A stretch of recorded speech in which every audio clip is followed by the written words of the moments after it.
All right, everybody. Welcome to Creative Unbootcamp class number 4. I'm so glad you're here. This is the special bonus section with Lauren Sapala. Those of you who don't know her, she's the author of the INFJ Writer. She also started Write City groups in Seattle and San Francisco. She lives in San Francisco. She does a lot of work with creative coaching with writers. And having read her book, that's why I was excited to bring her on as my collaborator and co-teacher for tonight's class, and then working with her going forward, on the next project, the intensive group coaching and retreat in Sedona, which we'll be talking about tonight. But tonight is all about how to tame your creative dragons, and I have the wonderful opportunity to sit back and run the slides and, kind of manage the dashboard here and really let Lauren teach. So I'm going to bring Lauren, I want to bring your mic on now. Lauren, I didn't say too many flowery things, so you're probably not blushing too much, but how are you doing tonight? I'm good. How are you? I'm well. Just before you got here, I told everyone that I had some flu symptoms, so I had taken some anti-flu medication of some kind. So I just wanted to warn everyone right up front. It could get a little goofy on my end, which is nice that you're going to be actually teaching. So Lauren, without further ado, let's just, let me just say, for those of you who are joining us as guests in this course, and for those of you who haven't been attending the live classes for whatever reason, because of your schedule or whatever, the first class was talking about, cracking into the creative flow using morning pages and artist states out of The Artist's Way by Julia Cameron. We talked about the writer archetypes, how to take the hero's journey, a lot of things, and a lot of you wrote poems and did a lot of really cool homework that I got to observe. And class number 2 was about how to connect, some tools to use to connect with the readers themselves as you're writing. And so we covered some of that. And then class number 3 was the nuts and bolts of publishing, how to decide which way to go with publishing. And this is an unbootcamp. It's a very condensed time to get a lot of information out, so I'm sure some of you feel overwhelmed. But tonight we're sort of circling back. Lauren is going to be circling back to some of class number 1, I feel, and really making sure that you get the meat of that. But it's done through her lens, through her teaching. So Lauren, just tell me what I need to do here. You tell me when to advance slides, and the show is yours. Okay, great. Well, first of all, I want to say thank you, everyone, so much for being here tonight. I know people are extremely busy, and people have jobs and kids and dogs and partners and all sorts of stuff going on. So it's so wonderful, and it's such an honor that you were able to set aside this time and that you're committing this time to your creative life tonight. So I just want to say thank you, and it's just really an honor. And it's such an honor to be here, too. Thank you so much, Jacob, for having me. Okay, tonight I'm going to be talking about dragons, and I just want to say the teaching that I'm going to give tonight actually came to me from one of my most wise teachers, a man named Jose Luis Stevens. He wrote a book called Transforming Your Dragons. Jose is a shaman, he's a psychotherapist, he's a lecturer, he's an author. He's coached me. He's a brilliant man. If you can check out his work, do it.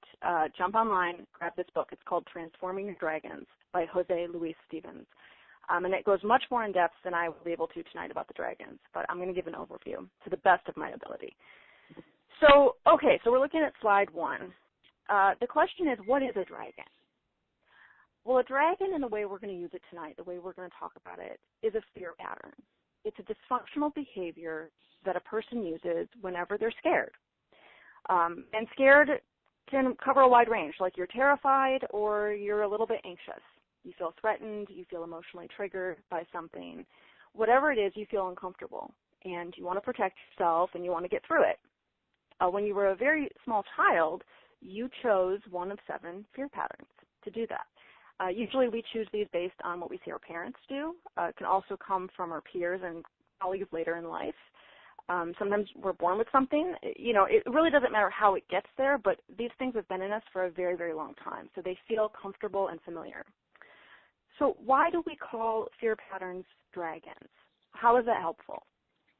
Well, number one is because it helps us neutralize what's going on.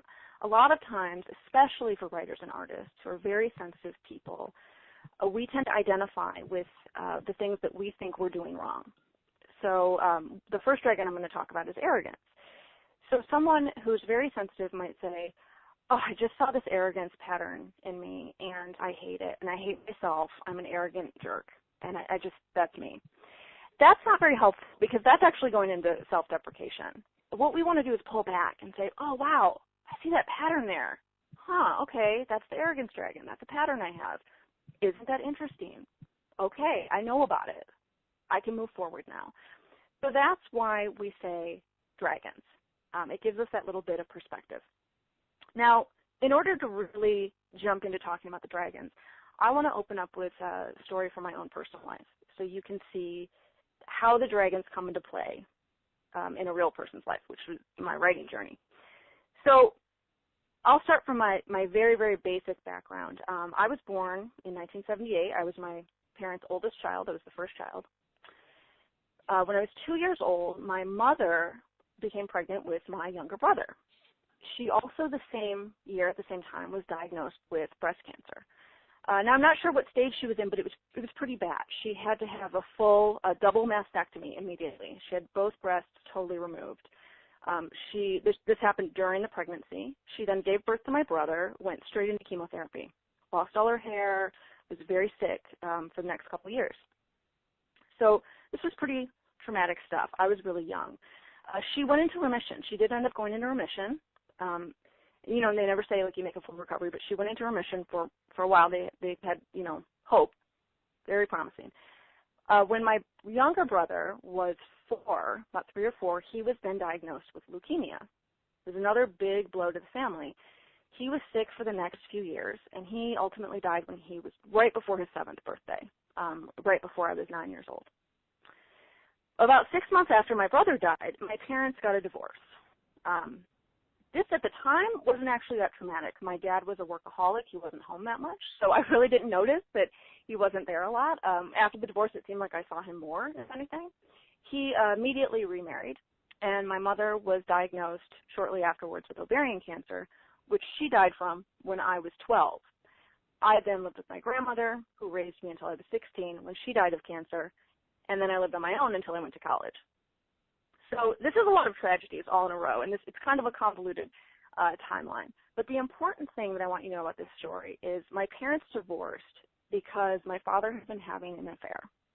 He had been having an affair with one of his nurses. He was a surgeon, like I said, a workaholic, very driven, overachiever type of guy, was never home. He'd been having this affair for 8 years, and then he married my stepmother. So I didn't know any of this was going on. I was a kid. I was growing up. My parents tried to shield me from it as much as possible. I was also a pretty innocent kid. There's a lot of stuff going on. So when I first met my stepmother, I really liked her, and I ran home, and I was very bubbly, and I was very excited. Oh, I met, my stepmother. And my grandmother pulled me aside and said, oh, it would really be better if you didn't talk about your stepmother in front of your mom. My mom was a wonderful lady, and she never really had, like, anger or bitterness going on, so I thought that was weird. I mean, she had remained friends with my father. They still saw each other. They were friendly. So I said, what's going on? And my grandmother gave me the whole story right there. I was 10 years old, and my world kind of imploded. I felt like my father had been leading a double life. I felt like I didn't know him at all. I was completely just shocked, just floored. So, life went on. My mother died, lived with my grandmother, went through high school. I ended up going off to college. After college, I had my alcoholic years, which I mentioned in my book, The INFJ Writer, and then I started writing again after I stopped drinking. Well, my first book was a memoir. It took me about 2 years to write. It was very hard, very tough work. When I was finished, I started writing another book and realized, oh, this is a memoir too, different time period, but still a memoir. Finished that one a couple of years later and started a third book and said, oh, wow, okay, a third memoir. Wow, okay, I guess I really need to get this out.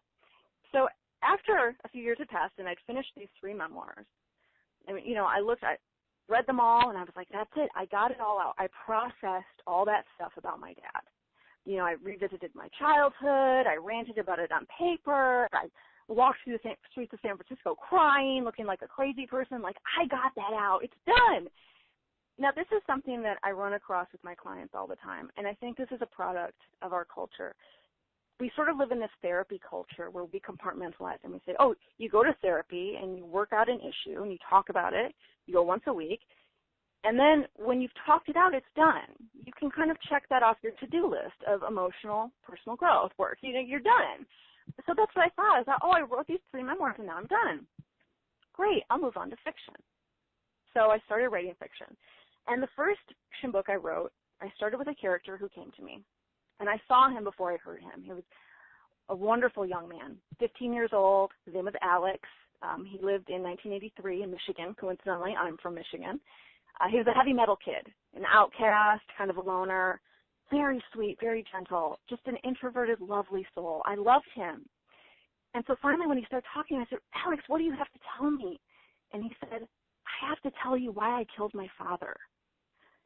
And I was, again, floored, like, what? What do you mean you killed your father? You're like this wonderful, young, sweet kid. Like, you love Judas Priest, and like, you're like this 80s metal kid. What are you talking about? And he said, I have to tell you, I have to explain why I did it. So I started writing the book. And I suspect most writers, that's why we start writing the book, because we want to know what happened. A character comes to us and says, hey, I got to tell you this thing, and we get curious and we follow the thread. So it turned out Alex had very good reasons for what he did. His mother, he'd been raised by a single mom. His mother was not really all the way together. She was kind of losing it. She'd had some things happen to her. She'd had some damage inflicted. This was, when he was a young kid, this was the 1970s.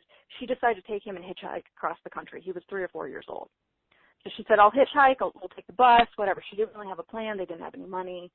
So she's standing at the bus stop with little 3 or 4-year-old Alex, and she runs into this man, this very nice man named Roger. Roger starts chatting with her, and he seems very sweet and charming. Now, what Alex and his mother don't know is that Roger is even more unbalanced than Alex's mother. Roger is a Vietnam veteran. He was severely damaged in the war, and he's actually just been discharged from a mental hospital. When he was in Vietnam, he had killed a few women over there and sort of gotten away with it because of the circumstances of the war. So he ends up luring Alex and his mother off. He leaves Alex by the side of the road and takes his mother off into the wood and kills her. That's what he does. And then he retrieves Alex and sort of adopts him. He tells him some story about, your mom she got picked up by somebody, she had to go, but I'm your dad now, and you're going to stay with me. And he raises Alex like he's his son. And Alex has sort of accepted this story for years until he hits his teenage years, and then pieces don't really add up. And Roger is starting to go into another mental decline. And that's really what the book is about, is Alex finding these clues, tracking down the past, and putting these pieces together, and realizing that Roger is extremely mentally ill. He's also a serial killer, and he killed his mother. So when Alex does end up killing Roger, it's partially out of vengeance for his mother's death and partially out of self-defense. So I looked at this. I'm writing this book, and there's all this graphic stuff, and there's all this dark stuff, and I'm just like, I'm embarrassed. I'm like, well, I can't believe this is coming out of me. This is not what, nice people write about, I'm just horrified. I was lucky enough at the time to be part of a really wonderful writing group. And I would sort of talk about the writing group and how I was feeling awkward and uncomfortable. And they were just wonderful. They're like, bring it in. We want to read it. We want to read pieces of it or the whole thing. And I thought, these people are crazy, whatever. I had done enough personal growth work that I realized it was about my father. And then I actually wasn't done. I thought I was done with those 3 memoirs. I wasn't done. Alex came to me because we share the same issue. We both feel that our mother has been horribly violated by a man. In Alex's case, it was physical violence, and in my case, it was emotional violence, but these things are intertwined. And there was a horrible betrayal there. Our mothers gave their trust to a man, and then they were betrayed and violated.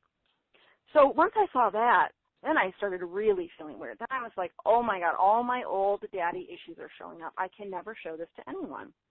Well, my writing group, every few months, we would have this event where we would get up in front of each other, like we were doing a professional reading for practice, and we would read a piece. And one of these events was coming up, and I needed new stuff to read. So I thought, okay, well, I guess I'll read a piece about Alex and Roger. So I got up, cringing, thinking they're going to think I'm sick. Even though I've known these people for years. They were wonderful. And they loved it.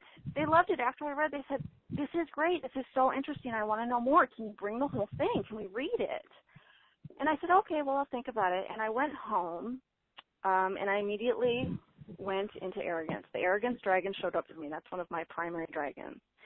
And I thought, these people think they understand me. They don't get it. They don't get me. They'll never understand me. They'll read this, and they won't even know that it's supposed to be art. They'll just think it's sick because they won't understand. They're not on my level. They just won't get it. And that's really embarrassing to admit. I mean, that's a really, unattractive trait. An unattractive thought loop I was having at the time. But that's what happened. Now, the thing about arrogance is that so many people think, well, it's about thinking you're better than someone else. Arrogance is really a way to isolate yourself. Arrogance is about putting distance between you and other people with this illusion of levels. So, they're not on my level. They're not going to get me. So you might not actually think that you're better than someone, but you think that you're so different, there can never be a connection. So why even open your heart to them? Why even trust them? So I didn't end up giving this manuscript to the people in my writing group. I put it away in a drawer. And a few months later, I took it out and I said, okay, it's time to do revisions. I care about this work. I really want it out there. I'm gonna work on it. So I start doing revisions. And that's when my second dragon showed up, Impatience. Halfway through, I got so angry. And I was like, I'm stretched already. I don't have the bandwidth for this. There's a million other projects that need my attention. I just don't have time. And every time I would work on it, I would try to rush through it, get done as quickly as possible, and just be so frustrated. And then finally I was like, that's it. I don't have time. And I shoved it away in the drawer. So I vanquished the Arrogance dragon a little bit. I didn't actually end up reaching out to the people in my writing group and trusting them, but I did end up forging on with the work. And then when that second dragon hit, that's when I got completely shut down. So that manuscript is still in a drawer today. I have still not worked through my stuff with it, although I'm confident that I will. So that's just a story that I want to show you my complex background and how my stuff came into play, because I was writing about my childhood, really. I was writing about emotional issues, even if they were disguised with fictional characters. I was writing about stuff that was really triggering me. And when other people stepped up to help and stepped up to support me, I got really uncomfortable. And that's when I used my fear patterns to push them away and to push the work away. So that will happen a lot when you're doing creative work. So with that, I'll go into an overview of the 7 dragons. So let's start with Arrogance, because that's my dragon. And I'd like all of you to really carefully listen to the descriptions of the dragons as I go through them, because I'd like a show of hands, if I could, after everyone, who has arrogance, who can see that in themselves, and also if you can see it in others. The thing about dragons, it's really, really easy to see it in other people. As I go through this list, you're going to be like, oh, yeah, that's my best friend. She's totally self-deprecating. Or oh, that's my husband. He's such a martyr. You will see that. You'll spot it a mile away. Your dragons are going to be really, really hard. So when I was doing my dragon work, and I thought, I think I had arrogance. I asked my husband, I said, I'm doing this work, and I think maybe I have the arrogance dragon, just slightly. He goes, oh, yeah, you definitely have it. Well, I was like, what do you mean? He's like, yeah, you're totally arrogant. So I was completely insulted. But it's also funny because the little sneaky voice in my mind said, well, it's the best dragon to have. I'm really glad I have the arrogance dragon. Of course, the arrogance dragon thinks it's the best, So we'll start with arrogance. So the thing about arrogance, this usually, you'll find this dragon in people who had parents who were critical but not totally rejecting. So parents who had really high standards for their kids. People who are used to being overachievers and earning the gold stars and the brownie points. They know that that's a way to approval and love. Now, these dragons have to do with maturity levels. Sometimes you'll see someone at a really low maturity level, emotional maturity, like the Kardashians, for example. They're at a really low maturity level, and you can see they have the arrogance dragon, but it's manifesting in a very blatant, I'm better than you thing. Status and wealth and in your face, and here's a selfie. For writers and artists, it usually doesn't manifest in that way. Writers and artists, it much more manifests in a way of pushing people away. isolating themselves, withdrawing, sort of like doing like, well, I'm an introvert thing. I don't need anybody else anyway. The way that this shows up in the body, it's almost like people hold themselves like they're literally looking down their nose.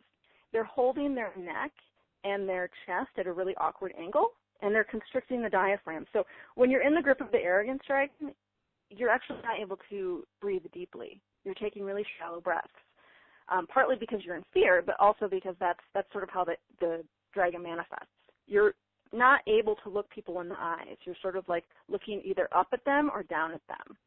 It can go the other way, too. The people with the Arrogance dragon really tend to put other people on a pedestal. If they have a teacher or a favorite writer, they'll really idolize that person and say, well, I could never write as well as Jack Kerouac. You know, that could never be me. He's a god, and I'm nothing. So, and that's going into self-deprecation, which is the other side of the coin of the Arrogance dragon. But that's really how it manifests in the body, is that shallow, restricted breathing. The emotions that come with it, the thought loop is usually, I don't need anyone. I don't need them anyway. You know, so thinking about if you weren't invited to the birthday party, or maybe somebody read your manuscript and gave you some criticism that you know is true, but you're a little bit uncomfortable with, that Arrogance dragon will kick in and say, well, I don't need this person's opinion anyway. They don't know anything. They don't even read fantasy lit. That's what I write, and they don't even know.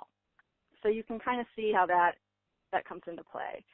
People who have the Arrogance dragon, artists and writers, have a really hard time showing anyone their work, and they also have a really hard time struggling with perfectionism.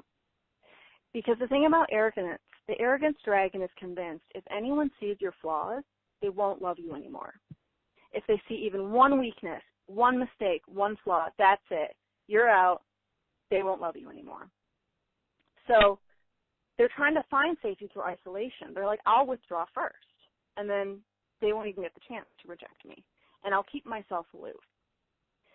So that's how the Arrogance dragon shows up in the body, in the emotions, and in the creative life. Now, the other side of the coin is self-deprecation.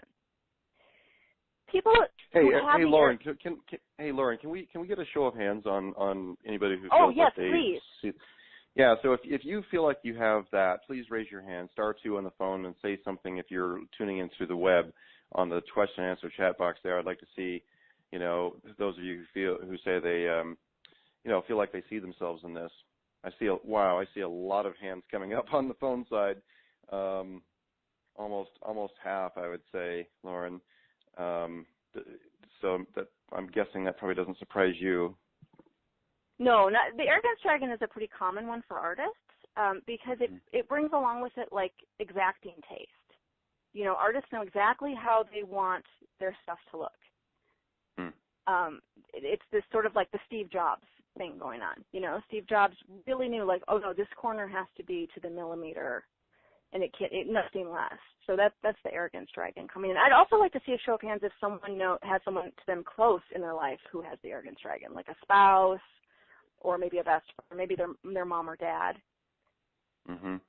Definitely some hands coming up. I'd like to get some feedback on the website. Make sure you're able to do that.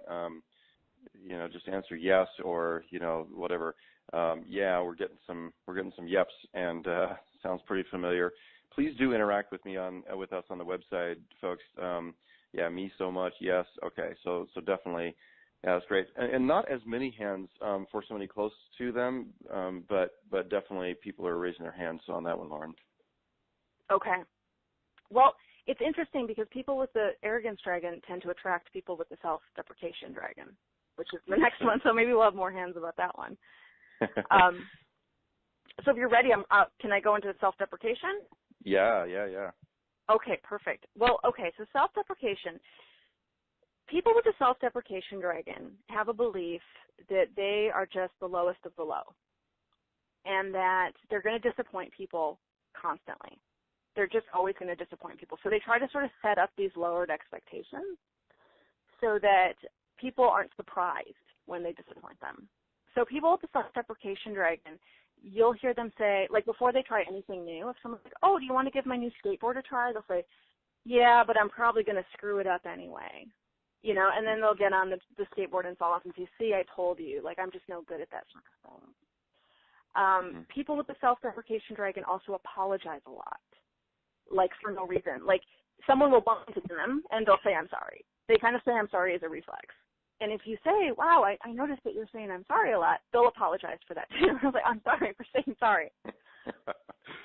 One of my brothers, who I'm the closest to, he has the self-deprecation dragon, and that's one of our jokes. We always say, like, sorry for saying sorry, you know, because he says he's sorry. And I'm like, stop saying you're sorry. And he's like, sorry for saying sorry. So the self-deprecation dragon, you can see this in people in the shoulders. That's the first place you see it. People with a self-deprecation dragon usually have very rounded shoulders and very bad posture. They're slumping over. They don't want to be seen. They sort of like scurry by. They try to make themselves small and unnoticeable because they want to remain invisible. So what this does when you're slumped over like that, similar to the arrogance dragon, you can't breathe correctly. You can't get big, deep breaths that your body needs. You're taking these little shallow breaths, and you're doing this for years on end.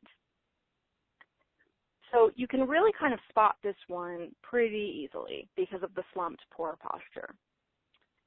The thought loops, the emotions that go along with this is, I'll never be good enough. Constant fear with others, taking the blame for other people, you know, rushing in and saying, oh, that was my fault when it very clearly wasn't. Saying that thing of like, I'll probably screw this up before I even start, whether that's internally or to someone else. Writers and artists who have the self-deprecation dragon really struggle with the inner critic. These people are like beaten over the head by the inner critic. It might be the voice of like their critical parent, a critical sibling, a creative writing teacher that they had a bad experience with. It might just be like a dragon demon voice of self-deprecation, but they constantly hear like, you're not good enough, you're a loser, you're a worm. It's this feeling of being so, so low and being lower than anyone else on earth. So how that shows up in someone's creative life. They have a constant inner critic. They're also extremely hesitant to submit anything anywhere. They might show people their work, but they'll usually say, oh, this is really bad, you know, before the person even has a chance to read the first line. They also have extreme difficulty getting started because they feel like, well, it's just going to be so bad. What's the point? You know, this is going to be the worst writing ever. Why even put down one line? So I'd really like to see a show of hands. Who has that? I mean, a lot of writers and artists do. Yeah, so raise your hand, *2 on the phone lines, and say something on the Q&A box. Yeah. While everyone's raising their hands, Lauren, is it possible to have all 7 dragons?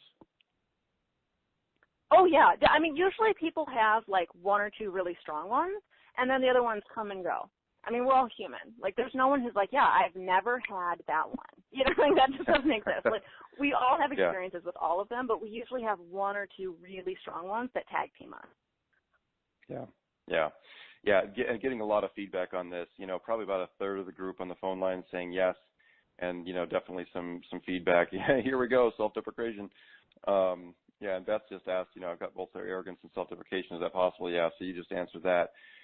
So yeah, and I'm just looking here at the kryptonite, Lauren. What is that? Yeah, so I wanted to get into that. So these dragons usually work in pairs. So arrogance and self-deprecation go together. And usually if you're in arrogance, you can slide to self-deprecation. It usually doesn't happen the other way. If you're in self-deprecation, you're just there. You don't slide to arrogance.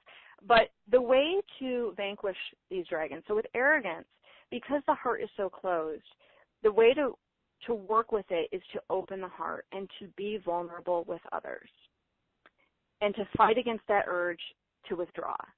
In my writing group, they used to call me the turtle. They would know, like, oh, Lauren's stressed. She's become the turtle. Like, no one can get a hold of her. She's not answering her phone. It was really hard for me to pick up the phone and call someone and say, hey, I'm having a rough time this week. Can I talk about it? So that's sort of the kryptonite for the arrogance dragon, is admitting your flaws, admitting you're human, and that you have weaknesses and you struggle, and reaching out and connecting with other people around that. Now, with self-deprecation, it's speaking your truth, and speaking your truth in a way that you stand up for yourself. So when someone bumps into you, you don't apologize to them. You don't have to get angry and say, hey, you jerk, you bumped into me. But, but you can just say, excuse me, I think you bumped into me. You can just sort of acknowledge that you are a human, you have dignity, and you have a spine, and you have rights, and that's okay. That's going to be really, really hard for people with self-deprecation. It does get easier, though. Lauren, just to speak to that for a moment, I feel like probably I definitely had the arrogance and this one so far. I'm not sure if I'll have all 7, but in self-deprecation, I'll never forget reading the Desiderata for the first time years and years ago, and that place where it says, like the stars and the trees, you have a right to be here. I mean, I dissolved into tears because it was such a powerful, it spoke to something in me that hadn't believed that I actually had a right to be here. Yeah. Well, people with self-deprecation were usually raised with very critical parents where they didn't have a voice in the house. Yeah. Yeah. So that feeling of like, wow, I have a right to speak, that's huge. Yeah, just be here, take up space. Yeah, interesting. Okay. And also, it can help to really work with your body. If you have self-deprecation, you are going to want to stomp. And if someone comes in the room who you feel is more powerful than you, you're going to do all of these body postures. So you're going to try to make yourself smaller. You know what I mean? Like curl into your body, cross your legs. Some women you'll even see, like, they cross their legs and then cross the leg around the leg. Do you know, like a little pretzel? It's like they're like, I'm trying to be as small as possible. Don't notice me. You can combat that by opening up. Standing up straight, opening your arms, uncrossing your arms, really like standing in a power position, sitting in a power position. That helps with self-deprecation. It's going to make you really uncomfortable. That's okay. Yeah. That's so interesting. I had a teacher once who was so keen. He picked up on, these things, and he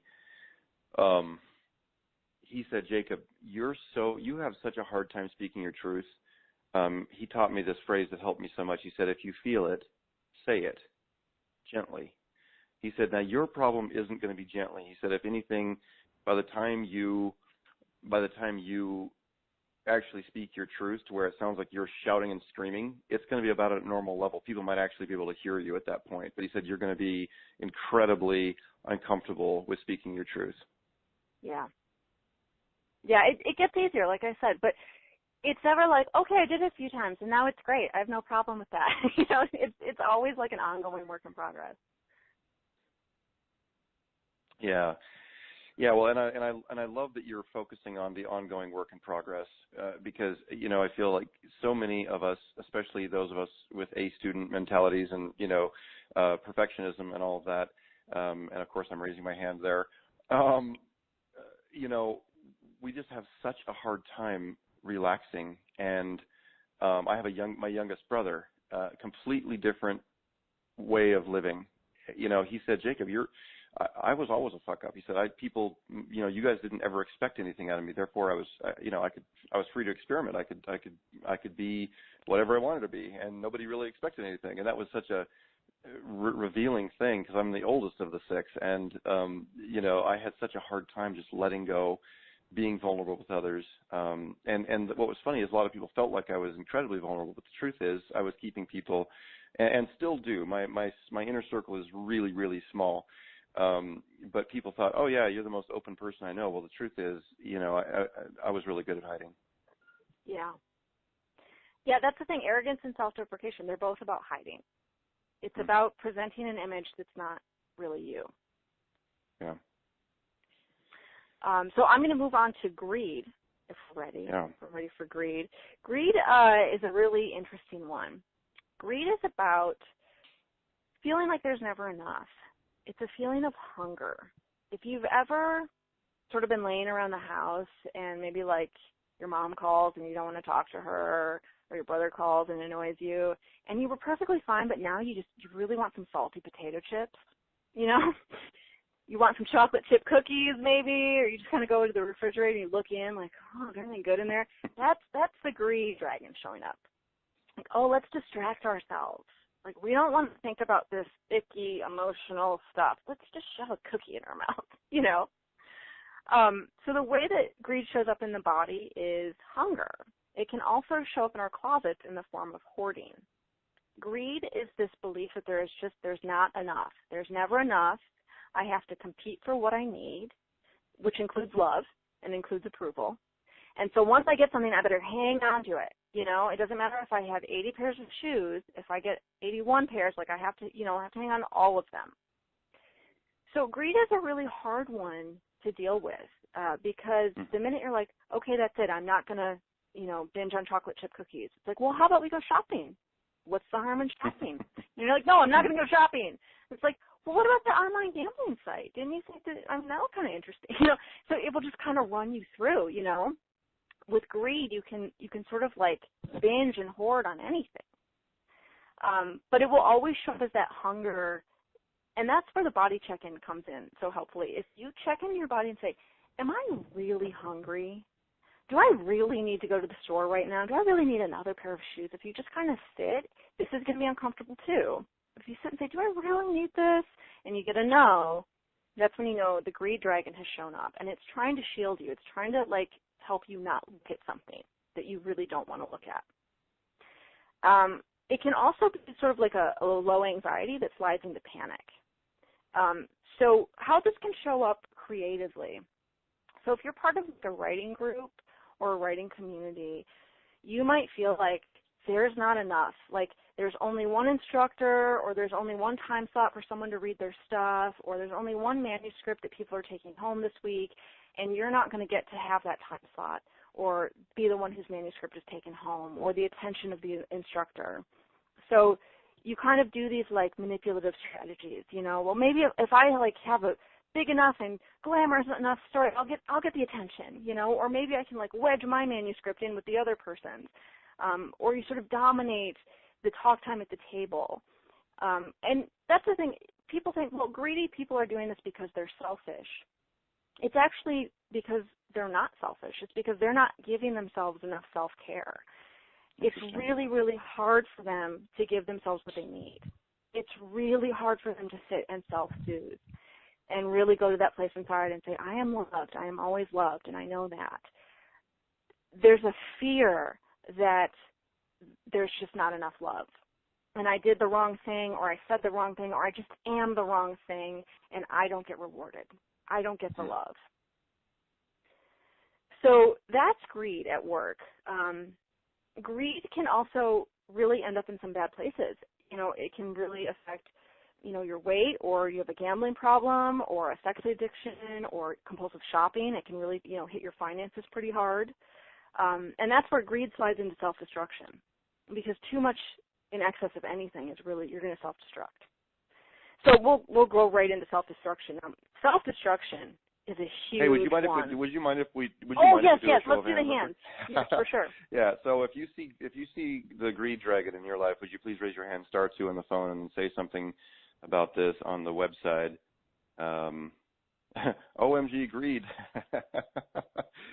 We'll come back to it. I see some other questions coming in that we'll come back to. At the end of the class tonight. Yeah, definitely getting some response on that. Probably about a third of the class is seeing themselves in that mirror. Yeah. I mean, all of these are pretty common. There's no one in the world who's like, I don't have any of the dragons. I was just born enlightened. Everybody struggles with the dragons. Everybody, absolutely everyone. So self-destruction, the fourth one on our list. This is a huge one for artists. And there are a lot of famous artists you can see, like Sylvia Plath, Edgar Allan Poe, Jack Kerouac. These artists who are just so brilliant and have so much to say and are just such lovely souls. And then you see them completely self-destruct through drinking or drugs. Or like Jackson Pollock died in a car accident. He'd been drinking and driving. But everybody knew he was going to self-destruct. And he was this brilliant, brilliant painter. So the thing about self-destruction, just like greed, people think that people are greedy or selfish, and they're not. When people see someone self-destructing, they think that person wants to be out of control. They're so reckless. They're just courting disaster. They must want to be out of control. It's actually the exact opposite. People with self-destruction are doing it to regain control. they feel so helpless and so powerless that they want to impose their will on the situation. And this is what we see in suicide. You know how people will say, yeah, it was so weird, he was so depressed, and then all of a sudden he was really happy, and later I realized that's when he made the decision to commit suicide. Like, that's so weird. Why would you get happy? Because they feel like they've made a decision that's taking back control. So people with self-destruction usually were raised in extremely abusive situations. You know, the parents just weren't there. The parents were physically or verbally abusive. The parents violated all sorts of boundaries with the kids. One of the interesting ways this can really take root, the dragon can really take root, and my husband has this actually, is forcing a child to clean his plate or eat food that he doesn't want to eat. So you think, well, so many parents do that. Isn't that you're supposed to force your kids to eat their Brussels sprouts? So there's such a thing as body integrity. Your body has its own integrity. Your body knows what is good for it, what is not good for it, what it wants and what it doesn't want. And even very young children will know what kind of food they want to put in their body. So if you offer a child yogurt and the child says, I don't want that, the child is listening to the body cues. The body, for whatever reason, does not want that and does not need it. When you force that yogurt through and you're like, no, just have a taste, or you trick the child and you say, oh, it's something else, that's violating their body's integrity. So that's actually a very deep violation. And people who have dealt with that as children, that's where that self-destruction comes in. They're like, I'm going to have control over the situation. You know, I'm not going to let other people make decisions for me. And if things are so out of control in my environment, I'm going to impose control on it. Maybe that's through violence. Maybe that's through rage or breaking things. But I'm going to be the one who says. I'm going to be the one who takes back the integrity and the control in the situation. So the way that self-destruction manifests in the body, we usually see this in abuse of the body. People who cut themselves, people who drink to excess, drugs, people who drive dangerously, recklessly. You can sometimes see like a desperate, haunted look in the eyes. The eyes might be kind of bloodshot. It usually manifests like fits of rage. Like there's this like simmering, and then boiling point, and then wow, there's an explosion. And that's when they wreck something. They wreck themselves, they go on a bender, they destroy a painting that they really loved. My husband actually has the self-destructive dragon, and that's what he does. Like, he'll just simmer for days, have an explosion, pull out a painting that he loves and that he worked so hard on, and just rip it to shreds. And every time I'm like, oh, another painting in the painting graveyard, great. You know, that's just what he does. And then afterwards they feel horribly guilty. They feel horribly regretful, because they always destroyed something they really loved or that is really important, like their own skin or their own work or their own car. You know, it's always something they really, really loved. They're punishing themselves in a way. The reason this comes in so much for artists are creators, and the other side of that coin is destruction.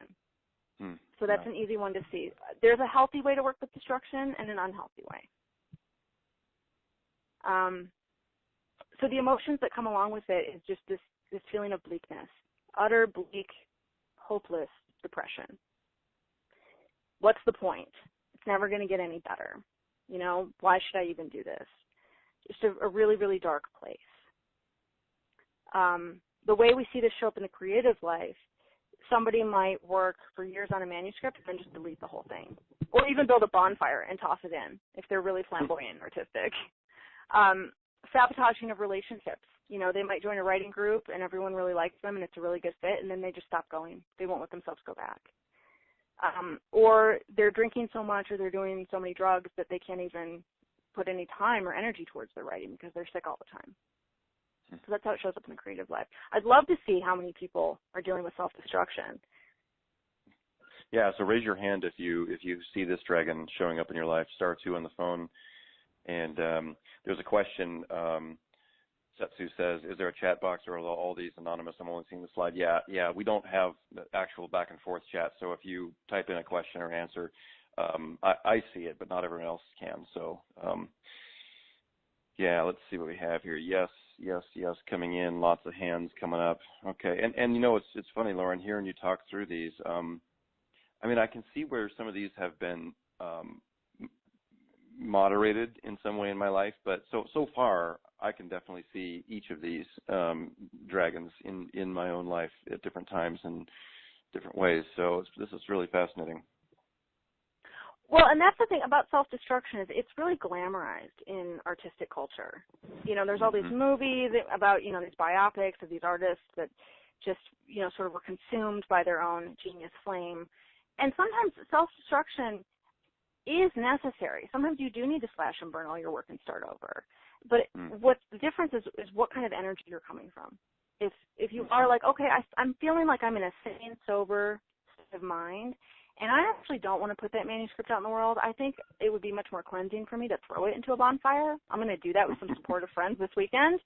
That's great. You know, if you're just in a blind rage and you're just sort of like stabbing a knife through your favorite dress in the closet, that's where it's like, okay, maybe the dragon has a hold of you right now. You know, it's not you. And the thing about the self-destructive dragon is it really takes over. It's so hard to think clearly when it is raging within you. It's very impulsive. It just wants to destroy right now. Yeah. So we'll talk about the kryptonite for these two. Since greed can slide into self-destruction, again, it doesn't really slide the other way. With greed, the kryptonite, the way to vanquish this is to learn your true desire. It's digging underneath. So you think you want chocolate chip cookies, but what do you really want? You know? You think you want a shopping spree, but what's under that? What do you really want? Maybe you really want to talk to your brother and tell him that he's being a jerk. You know? Same thing with self-destruction. Self-destruction, because it's all about control, is learning to surrender. It's learning, and you'll see a lot of the same stuff show up with stubbornness, actually, that shows up with self-destruction. But it's learning more to go with the flow and accepting that you only have so much control. You can't control everything. You just can't. And even if you were able to control everything, that doesn't mean that you're automatically going to be happy. The blind rage is automatically going to lift. The depression is automatically going to dissolve. So learning to surrender and really just be in the moment with that rage and kind of like waiting it out, you know? So something my husband will do is when he's in the grip, he's like, I need to take a walk. And he'll go and he'll just walk around the neighborhood, and he might walk around the neighborhood 7 times, but when he does that, those times he doesn't destroy a painting, you know? Or sometimes he keeps like a stack of paintings that he knows he doesn't care about, so he can pull that out and kind of like rage on them. Because it's going to come out anyway. For someone who doesn't have the self-destruction dragon on the outside, it's like totally mind-boggling. Because like, why would you destroy your stuff, or why would you destroy yourself, or why would you make these choices? But from the inside, it actually makes perfect sense. So that is the kryptonite, is learning to surrender to the emotions raging through you. Again, this is going to be really uncomfortable. Every single one of these kryptonite strategies for every dragon, it's uncomfortable. Yeah. Yeah, I remember the shaman guy who facilitated a huge breakthrough for me 10 years ago. He taught me, and his beautiful wife was with us on a couple of these retreats, Lauren, and he taught me, and she did. She's like, just say a little, request to the universe, or however you need to phrase it. Help me to feel this fully. What am I feeling? Help me to feel it fully. Actually go into the feeling and get all the way into it, rather than try to push it away, or rather than just be driven around by it. And that has helped me a lot in my life. Yeah. That will really help with self-destruction. It's just sitting in it. Yeah. As sucky as it feels. Yeah. Should we go to martyrdom? Yes. Let's move on to martyrdom.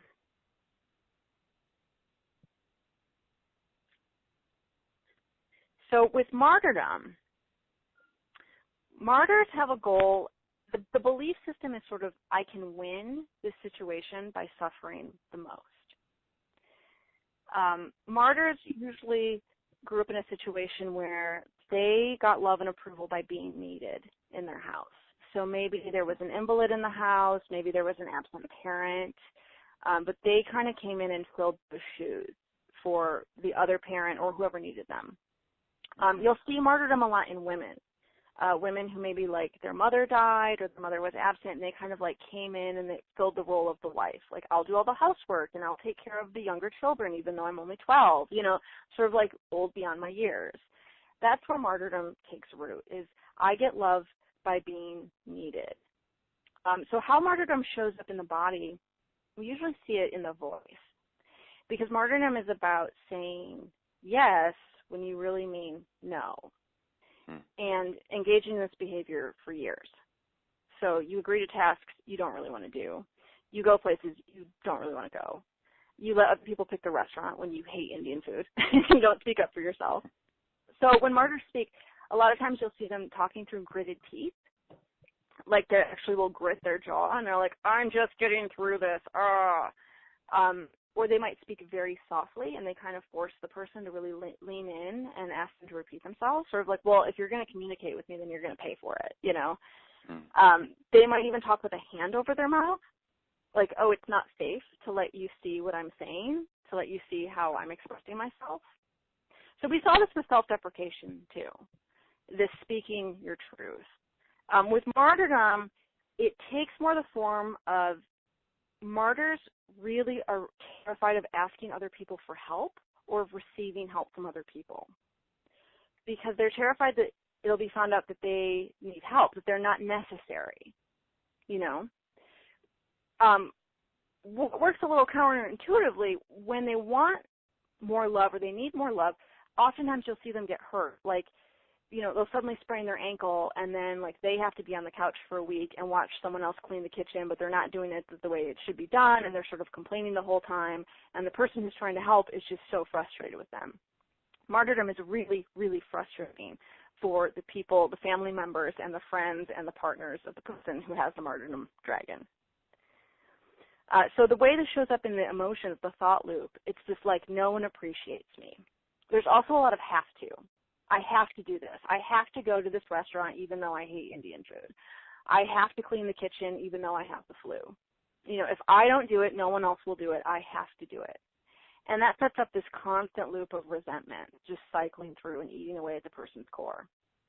How it shows up in the creative life, because martyrs always have a full plate and they always have a full to-do list and they refuse to ask for help, they have very little time left for their creative life.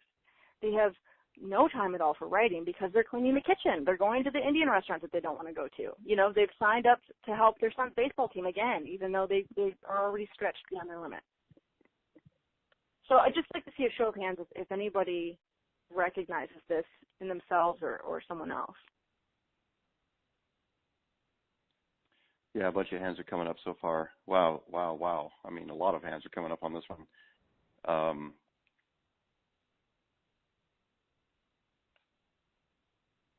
Okay. You see this one a lot in women or people who primarily embody a feminine presence.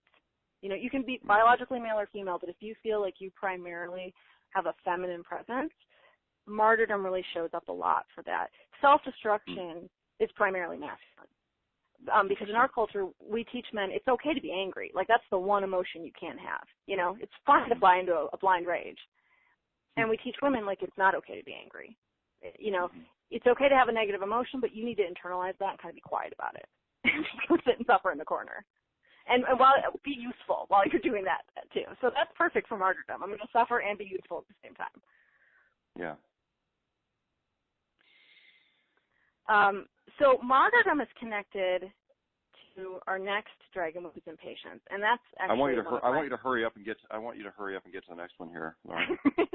Impatience. Well, now the thing is, these dragons do tend to work in pairs, but that doesn't mean like you have to have a pair. Like I have arrogance and impatience as my two primary ones, so you can have any combination of them. Impatience will really show up. It's connected to martyrdom because martyrs feel like they're trapped by other people and other circumstances.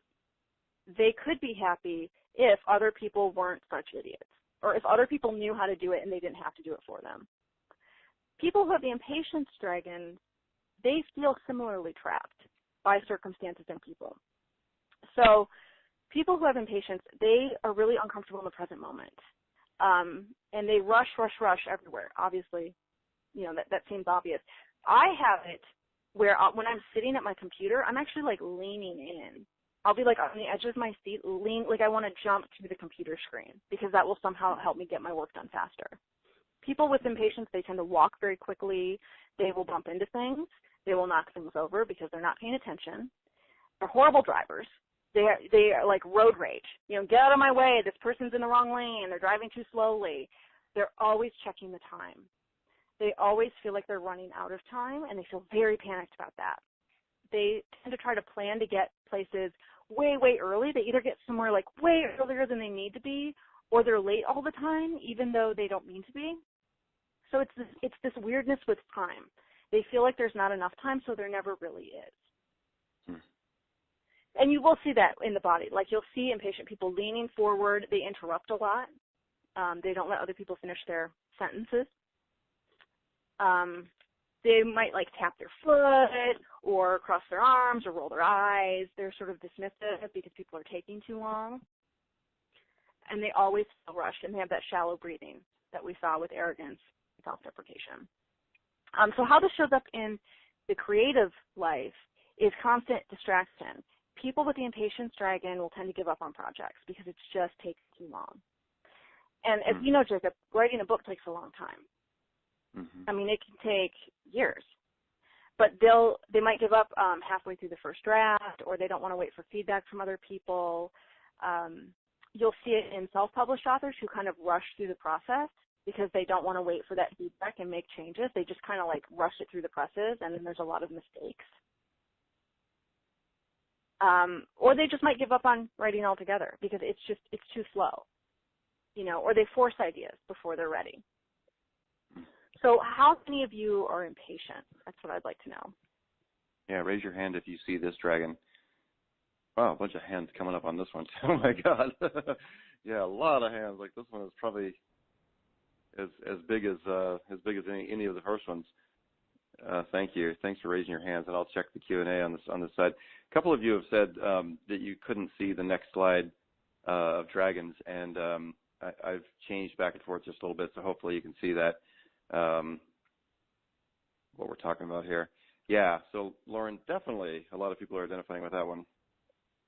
Well, impatience shows up a lot because of our culture. Our culture encourages impatience. You know, I have a day job. I work in an office, and my managers are like, oh, yeah, we want everyone to have multiple screens so they can multitask. Like, you should be looking at an Excel spreadsheet and the Internet and a Word doc all at the same time and answering the phone. And I'm like the only one that's like, this is crazy. This is crazy making. You know, we can't do this. But that's our culture. Get more done. Watch TV while you're checking your phone. You know, a text came in. Now run and do this. You know, like it's this constant, like we have to get there faster. We have to do it more now, yesterday. And you'll even see it if you watch like modern TV shows or kids shows, they'll cut from scene to scene so quickly now because people are impatient.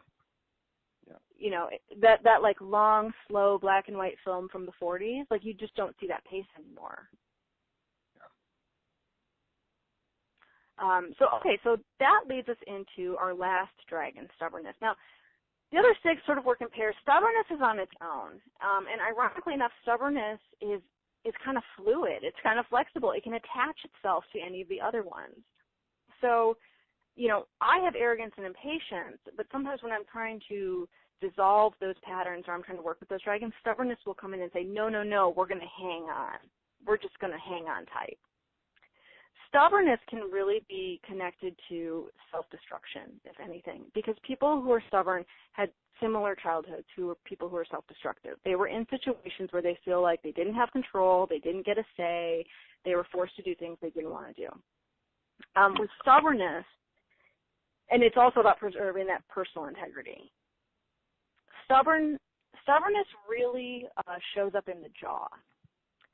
So if you grit or grind your teeth, whether during the day while you're going about your business or at night, that's a sign of stubbornness. And you'll get this sort of buildup of muscle around your jaw. Your jaw might even ache. You might have problems with your jaw. It will show up in the back of the neck, the back of the head, the shoulders, and the upper back. Will become very rigid and very painful because they're held in this tense position of resistance. It also shows up in the legs and thighs. You know, it's sort of someone like standing their ground but planted there like concrete. You cannot make me move. So that's how it shows up in the body. The emotions, the thought loop is, they can't make me, I will never give in. No one has any right to tell me anything. Stubborn people really fear change. So if something is thrown off in their schedule, if someone is trying to be spontaneous with them, or if there's just a sudden change in the day, anything, that's when stubbornness comes in, because there's this complete fear. Stubbornness is a way to buy time. I want to buy some time so I can integrate these changes, or maybe the change won't happen at all if I buy enough time. The way this can show up in the creative life, stubborn people can be very argumentative because they kind of always feel like someone else is trying to tell them what to do. So, and they're usually very attached to routine. So a stubborn person might, every Sunday, they go to Trader Joe's, and that's where they buy their groceries. And their friend says, hey, I know you love watermelons, and Safeway's having a sale. We should go Wednesday. We should go grocery shopping. The stubborn person will hear, I want you to change everything, and I want you to do it for me. And I'm going to decide how we change it up. And you're going to just feel scared about it, and there's nothing you can do. So the stubborn person immediately goes into resistance and is like, are you crazy? I'm not going to Safeway. I hate that store. The parking lot's horrible. Their watermelons are always gross. And the friend is like, what just happened? Why are we arguing? I was just trying to help.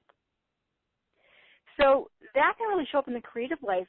You know, if you give someone your manuscript and maybe they give you some feedback and they suggest changes that really would help, but you're uncomfortable with any sort of change, so you start arguing with them. And then no one really wants to be a beta reader for you. No one wants to give you feedback because they know you're touchy and stubborn. So let me just go back. Oh, first let's get a show of hands on stubbornness. Yeah, how many of you feel like there was already a hand or two up? Yeah, touch star 2 if stubbornness is a character, a dragon you meet. Yeah, again, a lot of hands coming up. 13, 14, 15. Yeah, let's just see how it's saying on the web, the question and answer box side here. Yeah, definitely seeing a lot of hands there. Yeah, all right. Where am I going right now on the slides, Lauren? Let's go to the next slide. Okay. And I will say really quickly, the kryptonite for these last 3. So with martyrdom, you want to ask others for help and consciously receive it. With impatience, you want to consciously slow down. And with stubbornness, like self-destruction, you want to let go into the flow. So you'll probably see the theme with every dragon. The healing strategy is to do the opposite of what the dragon is telling you to do. So if the dragon is telling you to isolate yourself, you want to reach out. If the dragon is telling you to stubbornly hold your ground, you want to go with the flow. That's basically it. So you can always figure out your own healing strategy whenever your dragons show up. So this next slide,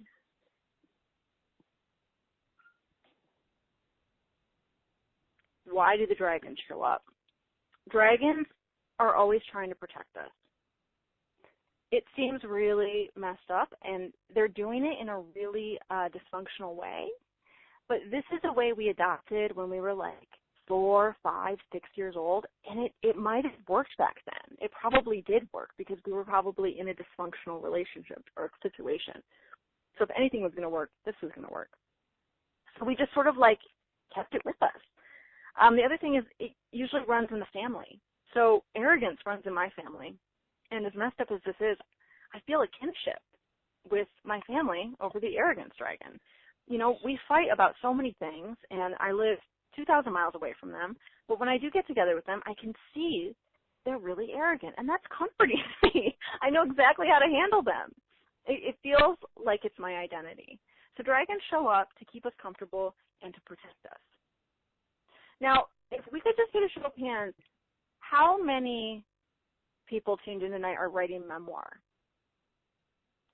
Yeah, start to on the phone, and then please make a comment on the Q&A box if you're writing a memoir. 10, 11, 12 hands coming up. 13 on the phone side. 14, okay. Yeah. Okay. Good. Let's see if we have anything on the website here. I think I am. Yeah. Yeah. Definitely some of those coming in as well. And how many people are writing fiction, but the characters are either based on them or they feel like the characters are struggling with their same issues? Yeah. So raise your hand if it's not a memoir, but your characters are struggling with issues. Okay. Yeah. We have 10 hands coming up on the phone side. Yeah. Okay. Okay, now raise your hand if that none of that applies to you. You're writing something that has nothing to do with you. You're not, it's not based on you. It doesn't parallel issues in your life. Like, it really is just this objective writing piece. Because sometimes that does happen. Only 3 or 4 hands coming up on that one so far. Okay. So my point in doing this is writers are doing a very special kind of work in the world. It's completely different than going to an office every day. It's completely different than being a plumber or an electrician. Writers are going inside of themselves.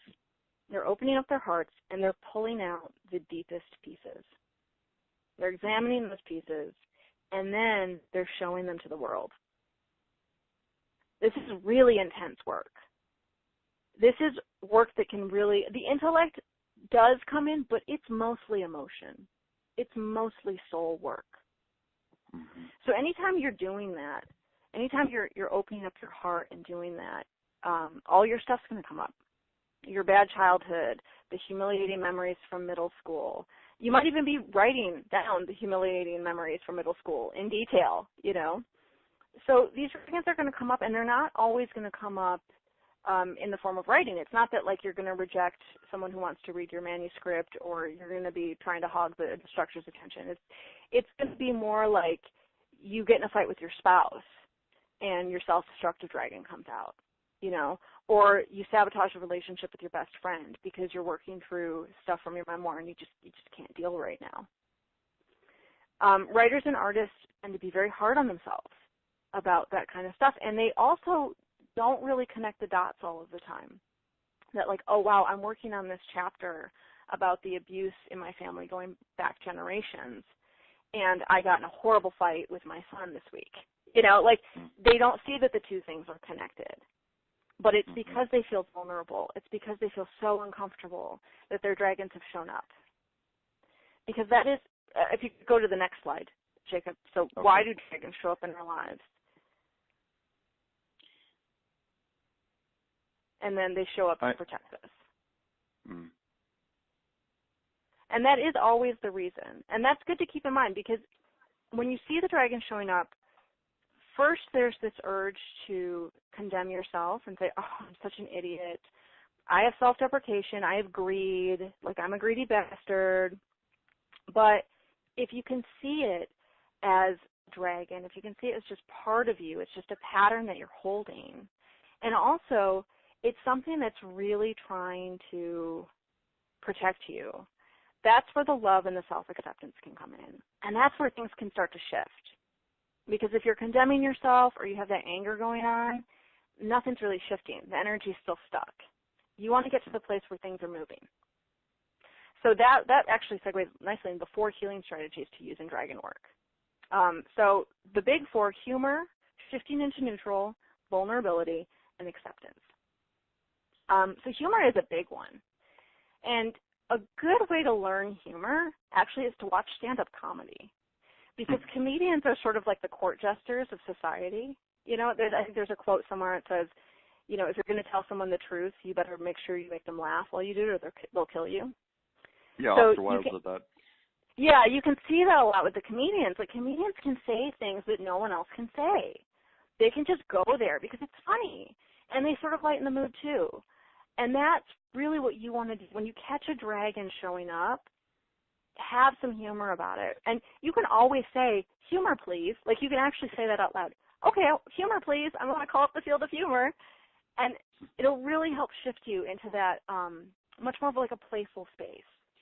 And if you're feeling playful and funny, it's way easier to disattach from the dragon and get back to creative work. So the second strategy is shifting into neutral. That's why we characterize them as dragons. every dragon actually is neutral. They're not bad. They're not negative. We really have a tendency to do that in Western culture and say, these are negative, bad things I need to fix. They're not. They're just patterns you're using. They're just tools, you know. Sometimes you really do need a hammer. Sometimes you don't. If you want to bake a birthday cake, like, the hammer's not really helpful. You know, you just sort of smashed the pan and it didn't really work out, you know. If you can shift into neutral, you're like, oh, it's not that the hammer is this bad, evil thing that I need to get rid of. It's just I'm trying to bake a cake, and it's not helping right now. It's just not helpful. So the third thing, I want to ask. Oh, yeah, can I ask okay. something about that? So shifting as a neutral, for me, I feel like there's an element of curiosity in there. Like, oh, interesting. So it's not as linear, and it needs to be done this way, kind of like the hammer and the cake and all that. You know, like, oh, what if I'm curious here, rather than dogmatically stuck with this one opinion? Does that make sense, Lauren? Exactly. And that's where shifting to neutral, you're just observing. You're saying, wow, that's interesting. Okay. You're not even trying to change anything. You're just like, wow, okay, that's interesting. I just tried to bake a cake with a hammer. Maybe there's a story idea in that. Awesome. You know? It's just sort of like letting the emotion drain out of it, letting the heat of the moment drain out. So the third is vulnerability, and this one is a tough one for me, but this is reaching out to other people. This is sharing this kind of stuff with your partner, sharing this kind of stuff with your friends, finding a community, joining a community, being vocal in the community and saying, hey, I'm going through this. This is hard. This is tough. Like, tell me I'm not alone. Opening yourself up to others and saying, I struggle and I'm human and I have flaws. Here are my dragons. Come take a look at them with me. You know, let's go on a dragon field trip. And this all leads to the fourth thing, which is acceptance. So you just have certain dragons. You just do. They're here. You're human. You're going to work with them. It's all cool. You don't need to push them away. You don't need to resist them. You can just sort of be like, okay, they're here right now. There's a reason for it. They're trying to let me know something. They're trying to show me something. What is it? And that's also where writing can really, really come in well. So those are the dragons, and those are the healing strategies. And like I said, there's so much more in this book, Transforming Your Dragons by Jose Luis Stevens. If any of you want more material, that book has it. And Jacob, can we take questions? Yeah, in just a minute we will, for sure. And I want to, I'll just say, I'll post a link to that book, Lauren, in the private Facebook group. One thing I want to say, as I've, been sitting here learning from you tonight, I love getting to sit and listen and learn like this.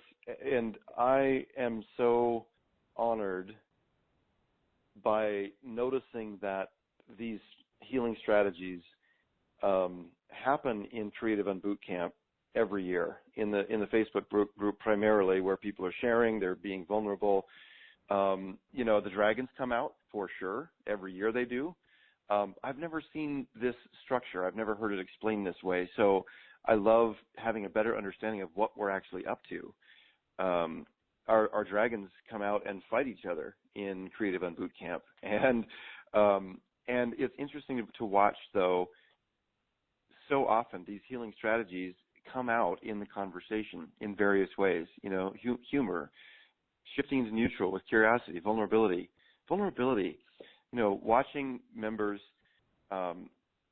share poetry that they've never written poetry before, and they go through that exercise and share poetry is so powerful. Just that one little exercise, and then acceptance. So I want to say thank you, Lauren, for teaching this class to help us understand better what's happening. And it's not even about Creative and Boot Camp. It's about me, all of us as creators, as artists, really being able to get back into the flow, get unstuck, find our voice, share it with the world in some kind of abundant way. So I want to tell you thank you for teaching this tonight. And there's a lot of people here who are wanting to know, Lauren, what we're doing next.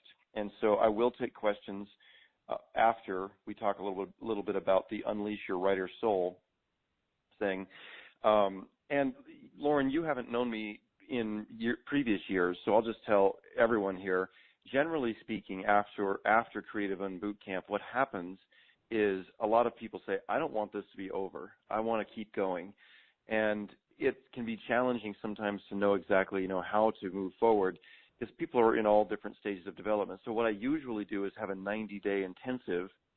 I usually call that the Next Steps group, and it's a much smaller group. I can usually only handle 8 people, and those things fill up very quickly, and it's $1,500, and we go through a process of 90 days with specific writing goals, and I bring in an editor to give critique, summary critique on the work that people are doing in that. This year I wanted to do something different. I wanted it to be able to welcome more people into it, and I really wanted to allow people to have an experience with me and with you, Lauren, live. And so I'm excited. This is a completely different experience for me.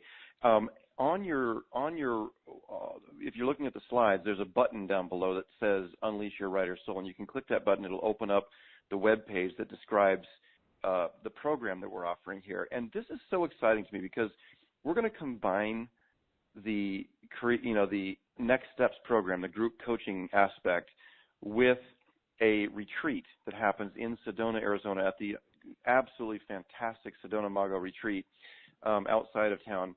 And the company I work with, Insight Events USA and Hierophant Publishing, we put on an event there every year with Don Miguel Ruiz and his family and other shamanic teachers called the Gathering of the Shamans. So we're going to be doing that in April. But all of us those of you who want to join us, get to go to the same place in May. So it's going to be May 5 through 7. So it'll start Friday evening, go all day Saturday, half day Sunday.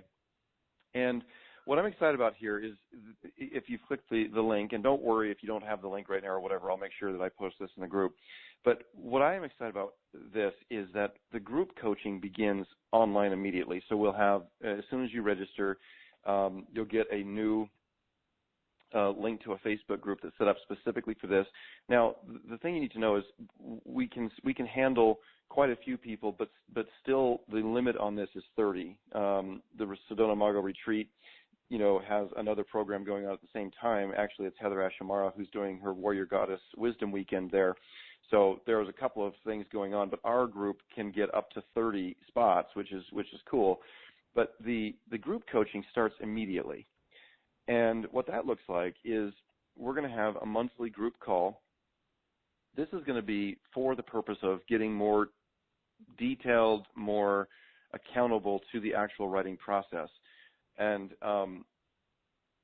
Lauren also has very generously offered to do one-on-one sessions with everybody who shows up. And one-on-one sessions by phone, and depending upon how many show up in Sedona, there might be a couple who actually have to do their session live there. But the bottom line here is we can offer spots to as many as 30 people. And again, in the times gone by, Lauren, it was $1,500 to do the 90-day intensive. This one is actually for people who want to have a shared room in Sedona. And by the way, this is all inclusive. So the tuition for this includes, the group coaching, the private session with you, one each, group calls every month, interaction in a private Facebook group, and your room and board at the Sedona Mago Retreat. So 6 meals and your room. Now, if you can handle a shared room, either come with someone that you know and share a room, or allow us to pair you up with someone of the same sex, then the tuition is only $1,197. That's good through March 1st. It goes up a little bit after March 1st. If you need or insist upon a private room, it's a little more. It's still $1,397. So it's actually significantly less expensive than what I've done in the past. We get to offer spaces to more people. And we also have an installment option, so you can actually break the payments up into 3s. That will only last through early March as well, because we have to collect the payments before we show up in Sedona. But I'm excited about this because again, it's a little bit less expensive.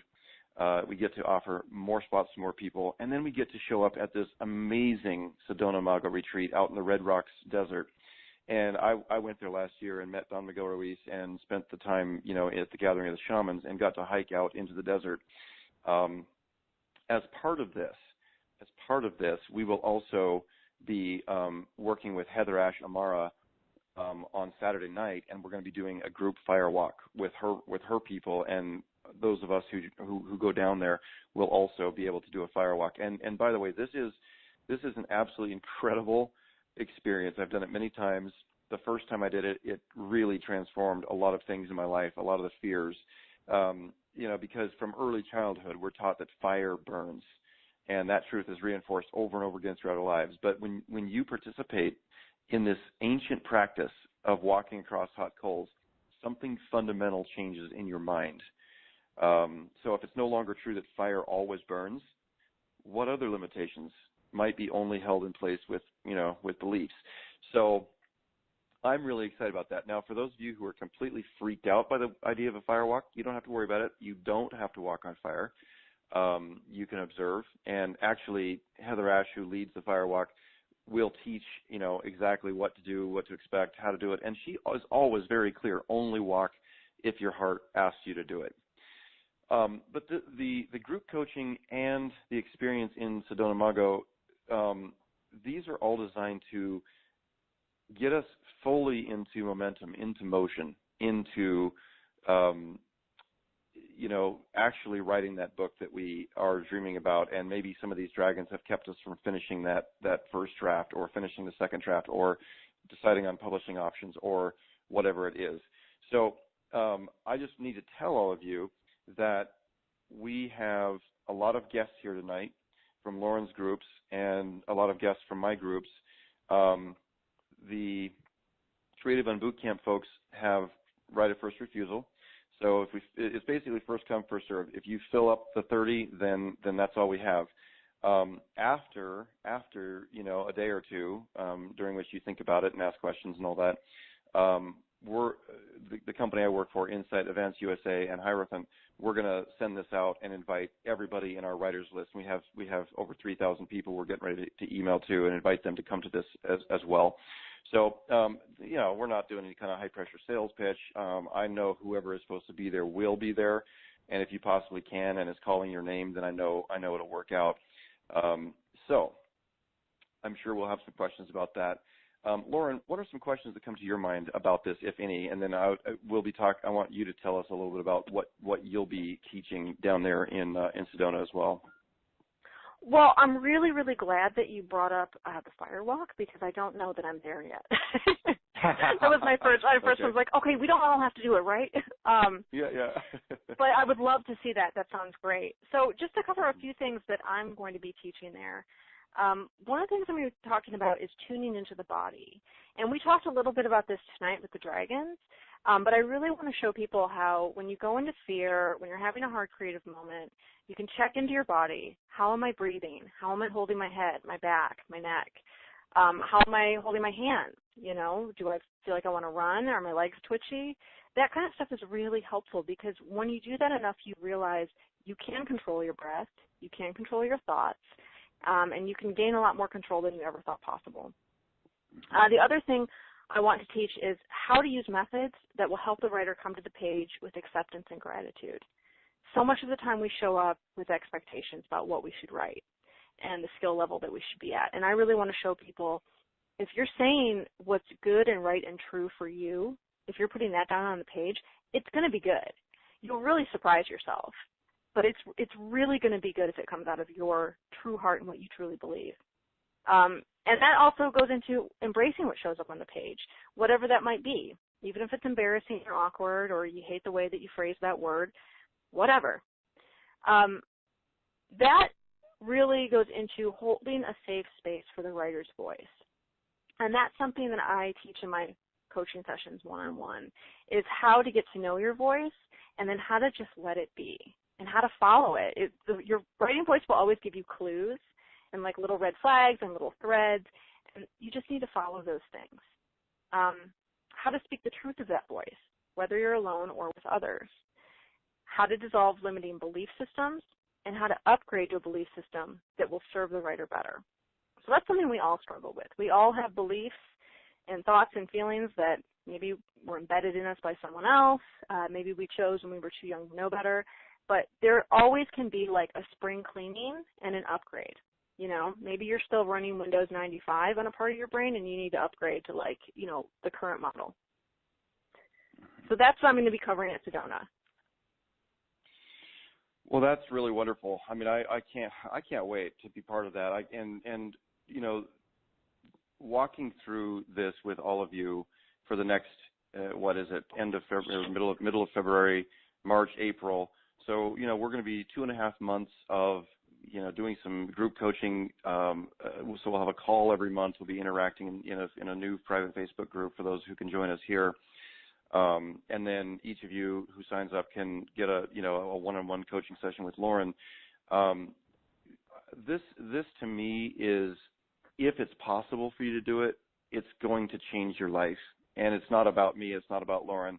It's really about you're going to be stepping into a new space and using some of the tools that Lauren is teaching tonight and some of the tools that, she'll be teaching during the rest of this. And I don't have a little breakdown of what I'll be talking about, but I certainly do have those things. So I didn't want to take a lot of time tonight to talk about that. But I'll be facilitating the monthly group calls, and I'll be present in the private Facebook group as well. Let's open the lines for some questions, and feel free to type questions that are coming up for you in the question and answer box if you're listening in through the web. And let's have some hands. Touch *2. And you don't have to ask questions right now about Sedona. I'd love it if you have questions about that. Don't hesitate, because what you're wondering, somebody else might be wondering as well. So it might help to clarify some of what we said. But if you have questions for me or for Laura, please raise your hand, touch *2 about what we talked about tonight. And I know that I want to hear from you, and I know that Lauren will be wanting to explain anything that you're wondering about. And by the way, we have incredibly full lines tonight, and you've all stayed with us this whole time. I'm really just grateful that you're here. Who has a question? Touch *2. Lauren, you've given us so much to think about. It's just kind of amazing. I'm going to check I am going to check the question and answer box over here. Let's see. I know it's kind of a big download. When you download files to your computer, it's like still working. It's kind of like that. Mm-hmm. Yeah. Yeah. So somebody says in the question box here, I just addressed this, but I'll go ahead and talk about it a little bit. What will you be teaching that weekend? Well, I'll be having a couple of sessions, general sessions, and it's likely that I'll lead the group out into the desert. There's some ancient caves with some petroglyphs out there, and it's just an absolutely magnificent setting. So I want to have, for lack of a better term, a shamanic sort of experience with you, and that doesn't involve plant medicine or anything overly woo-woo, but I want to be leading you into a space that goes beyond your linear mind and helps you get in touch with the true power of your own creative nature that is actually so much bigger, so much more powerful than anything these dragons are trying to protect you from. So often in private sessions with people, Lauren, what we discover, I've had this happen over and over and over again, where people were actually afraid of how much power they had. I had one client in particular who I had to give her an exercise of going into a closet and shutting the door and sitting there with a flashlight while she wrote for a while, because I said, you need to feel symbolically, you need to feel safe, that if you explode, you will not destroy the entire world. Because in her mind, when she dug into what was going on, she was actually, there was so much pent-up energy that she wasn't sure it was safe to go there and to write what she felt like she needed to write. And so those will be some of the things. I'll be, working on this and intuitively feeling into, the energy of this group who moves forward. And that'll help guide me on what I feel I need to teach when we get together. Well, and that's a very common occurrence. I have a lot of clients who, you said, are afraid of their own power. But so often, intuitive people, artistic people have been told from a young age that their gifts and abilities are bad or wrong. Mm-hmm. Or they just don't fit. They're not going to make you any money. So, yeah. Why don't you stop painting and start learning accounting? And that stuff really sticks. So people who maybe they're really like they feel a deep connection to animals or plants, or they've always expressed themselves through music and writing, they've shut that down. There's somewhere in their mind that says, if you do this, you're going to lose love. You know, your parents aren't going to be proud of you, so you just better shut it down. Yeah. And I really find a community setting can be so, so wonderful for that kind of healing work. Because you see other people have your same gifts and abilities, especially in an artistic crowd. Oh, she connects with animals too. You know, he's a great musician. Like, you can see it in others, and you see how beautiful it is. And you can start accepting it in yourself. Yeah. Yeah, so here's a question. Is there a way to really narrow down what dragons are our primary dragons? What do you have to say to that, Lauren? Well, I would say first, read Jose's book, really. I mean, it's great, and it will really help you. But second of all, just observe your actions, and this is going to be uncomfortable, but ask the people who are close to you. Ask your spouse. Ask your parents, if you're brave enough. Ask your siblings, your best friend. Say, hey, I really just want some honest feedback. Like, you'll probably have an inkling. You'll probably be like, I kind of think it's between greed and self-destruction and stubbornness. Like, ask your best friend and be like, hey, out of these 7, which would you say are my 2? You're not going to like what you hear, because usually the person, once they know you really want to know, they'll immediately be like, oh, you're this. And they'll give you an example that's like totally embarrassing. You're like, great, that's so appealing, you know. But that's a really good way to do it. I love that. That's wonderful, and I'm going to read that book. All of a sudden, I have this avalanche of books, which is kind of fun. By the way, Lauren, I just went and checked, and we already have some people signing up for this Sedona Mago experience. So we don't have 30 slots left. So again, by the way, I do not do hard pitch, hard sales, anything like that. If it's calling your name, if you can do it, then do it. But I just don't believe in trying to twist your arm. If you're supposed to be there, you'll be there. Let's see here. So Donna says, so talking about the retreat, I am excited and full of anxiety at the same time. I have no idea what book I want to write or if it's even a book. So would this benefit me now or perhaps next year after some of my personal battles are done, divorce, etc.? The firewalk, however, seems like the easy part of this. Yeah, you're probably right, Donna. I don't know. Lauren, what's your input on that? Well, I always tell my clients, and this sounds like easier than it is, but every person has a well of deep inner knowing within them. A lot of times it's hard for us to listen to that, and our culture definitely doesn't encourage that, you know. It's like, get an opinion, get a second opinion. You already know. There is a place inside you, your soul, your heart really already knows. And the best thing to do is sit in a quiet place or take a long walk by yourself and then ask yourself, is this the right thing for me? You'll get a yes or a no. It'll be pretty, I mean, it might be soft, but it'll be pretty firm.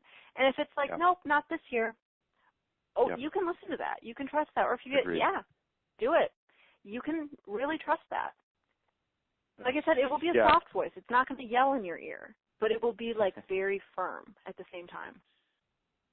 Well, and Lauren, that's why I simply don't employ any of the classic sales tactics in inviting people to these groups. Every year, the right people show up. They call from me what I need to learn. My job is to call from them what they need to learn. We call from each other what we're supposed to learn. And so I would echo what you have to say. Follow your intuitive guidance. Now, there is one thing that I'll share from my own story. In 2007, I was 240 pounds. I'm not a real tall guy, 5'9". My outward life, I had a gorgeous office at a big house. I had several businesses with my family. Hundreds and hundreds of people in Boise, Idaho, knew me in the business community, and I had all this respect, all the A student stuff, Lauren. So when a young man who came to work for me asked, hey, do you want to go to a meditation retreat? First of all, my answer was yes. I felt an immediate yes. And then I was really surprised to find that I came up with all sorts of resistance. I couldn't figure it out. It's like, what's going on? It's a meditation retreat. I'm sure it's going to be really chill. But I started coming up with all sorts of things, because it was going to be a couple months out. So, I shouldn't spend the money. It was going to be $400 or $500, I think. I shouldn't take time away from my family because I was, had the martyr complex going on, the martyr dragon. everyone needs me, all this stuff. Well, but I could feel this deep inner calling, no, this is something you need to do. This is something you need to do. And I couldn't figure out why I was afraid. Well, when I got there, and it turned out to be a shamanic retreat during which we were experiencing, one of the most powerful medicines, that humans can experience, that's when I learned, that's why I felt afraid. At a certain deep inner level, my ego was really afraid of what I was getting ready to experience because it was going to change everything. Mm-hmm. So I would just say, if you are feeling resistance, if in the next week as you're making your decision or whatever, you're feeling resistance, but still there's that intuitive nudge that says this is for you, then that's what to listen to. Because if that's the case, then probably there's something really powerful that needs to happen for you. Well, I'd just like to say, too, your intuitive voice, it never is fearful. You're never going to get the intuitive voice that's like, oh, my God, no, don't. You know what I mean? Like, even if you're about to be hit by a car, your intuitive voice will say, hey, step out of the way quickly. It will be very calm. It really will, and you can always trust that. So if you're like, oh, I kind of feel a yes, but I'm also really scared about, I'm going through this other stuff, and can I get the time off work, and I'm feeling panicky, that stuff isn't your intuition. That's just resistance. Right. The intuition is always calm. It's always that, if you're getting a yes, but there are obstacles, those obstacles will dissolve as you come to them. That's true. Yeah, and same thing if you're getting a no, but you're I don't know what's standing in my way, but I am getting that no, you should respect and honor that too. Absolutely. Yeah, and somebody just asked a real simple practical question, which what time does the retreat start on Friday night in Sedona? And it starts we'll have a big evening session that night after dinner, after you kind of get oriented and walk around and get a chance to experience the lake and the vortexes, and the staff there is amazing. So they tour you around and all that. But you can check in about 3:00 p.m. They're pretty flexible on that, and then it starts. But there's sort of some relaxation time. People are traveling and getting there, and they have swimming pools, and they have a hot tub, and they have it's not a refined kind of resort experience. It's kind of rustic, but the rooms are very comfortable. The food is amazing. So anyway, yeah, it's quite an experience, just the retreat itself. I would really love to have somebody on the phone side raise your hand and, I don't know, ask a question, anything you want to talk about. As a matter of fact, I came back and looked, and here we have one. Hey, Robert from Oklahoma, how are you? Hi, Jacob. I'm doing well tonight. Good. Thanks for taking the call. I have kind of a logistical question about the retreat. Yeah, okay. My wife and I have been talking for some time about going to Sedona, and I had mentioned this to her, and she was interested in me coming to the retreat and wondering if she could come along, not to participate in the retreat, but just to come and stay at the resort. Is there a way we can request that through the registration that you have? That's an excellent question. Thank you.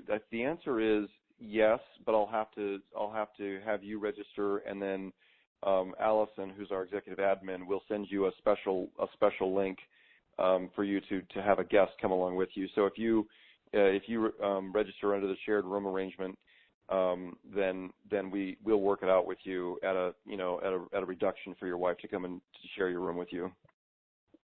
Okay, great. Thanks so much. Yeah, thank you, Robert. And thanks, Lauren, for tonight. This was really interesting. You're so welcome. Yeah, thank you, Robert. Yeah, that's a great question. And any other questions? I'd love to have some other voices here. I see we still have a really full line, and I'm loving that.